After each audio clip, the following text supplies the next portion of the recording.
At 19, I was sleeping on the floor of a storage unit, the kind with the orange roll-up door, because I'd just spent my last $400 on a pallet of other people's returns.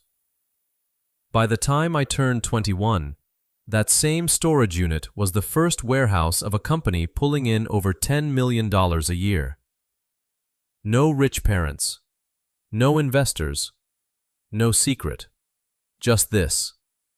And I'm going to walk you through every single step, every mistake, every dollar, every night I almost quit. Let me back up. I dropped out of community college at 18. Not because I was some genius. I just couldn't afford it, and I was tired of pretending I had a plan. I bounced between a gas station night shift and a warehouse job that paid $11 an hour. Always tired, always broke. I'd watch guys my age post Lamborghinis online while I was counting change for gas money. Then one night, restocking shelves at 3 a.m., a thought hit me that wouldn't leave me alone. Somebody is making money off all this stuff. So why not me? Here's something most people don't know. Every year, Americans return billions of dollars of merchandise, and stores can't put most of it back on the shelf. So they sell it off in giant pallets, sight unseen, for pennies on the dollar. I found that out from a random forum at 4 in the morning. The next week, I drove 2 hours to a liquidation auction and bought my first pallet for $380, with no idea what was inside. When I cut the shrink wrap, it was a mess. A cracked blender, some phone cases, a vacuum with no cord. But buried in the middle was a cordless drill set that retailed for $200. I cleaned it up, listed it online that night, and sold it before I'd even had breakfast. That first pallet made me about $600. I thought I'd cracked the code. So I did what every overconfident 19-year-old does. I went all in. Took every dollar I had and bought 10 pallets at once. And that's where it almost ended. Most of it was junk. Broken electronics, missing parts, stuff I couldn't legally resell. One entire pallet turned out to be space heaters sitting on a federal recall list.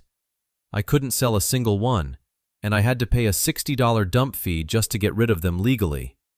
I lost almost $2,000 in 3 weeks. I still remember sitting in that storage unit past midnight, surrounded by garbage I couldn't move, genuinely thinking about quitting and crawling back to the night shift. But before I gave up, I did one thing right. I actually looked at my own numbers, and the pattern was screaming at me. Almost every dollar of profit I'd ever made came from one category: tools. Drills, saws, sanders. They held their value, people trusted them used, and nobody in my area was specializing in them. So I stopped buying random pallets. I only bought tool returns. I learned to test each one, replace a battery or a switch for a few dollars, and sell them as refurbished and guaranteed. That one word, guaranteed, let me charge 30% more than anybody else. That's when it stopped being a hustle and became a business. I gave it a name. I built a simple website. I started filming 30-second clips of me testing each tool, proving it actually worked, and people loved that they could see it before they bought it. I reinvested every cent. By the time I was 20, I'd hired my first employee, a guy named Marcus, 42, just laid off from a tool plant. He knew more about motors in 10 minutes than I'd figured out in a year. He could hear a bad bearing before he even plugged a drill in. I paid him before I paid myself that first month. Then I brought on a second person just for shipping, so I could spend all my time buying.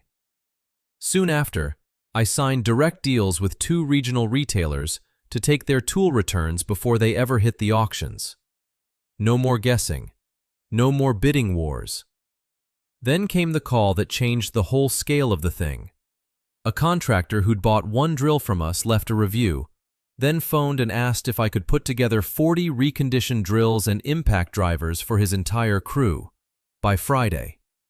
40. My biggest order until then had been 3.